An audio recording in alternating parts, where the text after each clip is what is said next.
আজ আমি তোমাদের একদম দুধ ছাড়াই দুধ চা করে দেখাবো। অসাধারণ এই চা, বিশ্বাস করো, একবার দেখলে তোমরা অবাক হয়ে যাবে। তো তার জন্য আমি এখানে দেখো আদা কুচি নিয়েছি, তেজপাতা নিয়েছি, দুটো এলাচ নিয়েছি, আর নিয়েছি তোমার চা পাতা, আর নিয়েছি গোলমরিচ, আর সঙ্গে থাকছে আমার কিছুটা বাদাম। এই দেখো বাদামগুলো আমি আগেই ভিজিয়ে রেখেছিলাম। এবার এই খোসা ছাড়িয়ে মিক্সিতে একটা পেস্ট করে নেব, আর না হলে তুমি শিলনোড়াতেও বেটে নিতে পারো মিহি করে। কাপ চা করব তাই 1 কাপ জল দিলাম, ব্যাস। এরপরে আমি এর মধ্যে দিয়ে দিলাম আদা কুচি, তারপরে তেজপাতা, দুটো এলাচ, গোলমরিচ, চা পাতা আর 1 চামচ চিনি। এবার এটা ফুটতে থাক ভালোভাবে। এবার আমি বাদামগুলো ভালো করে বেটে নিয়ে আসি। এই দেখো বাদাম আমার বাটা হয়ে গেছে। এবার দেখো, এই দেখো চেপে চেপে এইরকম করে সেকে নিলেই দেখো বাদামের দুধটা বের হয়ে গেল। দেখলে তো? আর কত সুন্দর ঘন দেখো।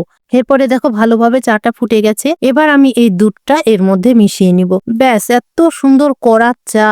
আহ, সত্যি বলছি, দুধ ছাড়া এমন দুধ চা খেলে মনটা যে ভালো হয়ে যাবে সেটা একদম গ্যারান্টি দিয়ে আমি বলতে পারি। তো একবার হলেও তোমরা বাড়িতে দুধ ছাড়াই এইরকম একবার দুধ চা করে খেয়ে দেখো তো কেমন লাগে তোমাদের। আমার তো অসাধারণ লাগে।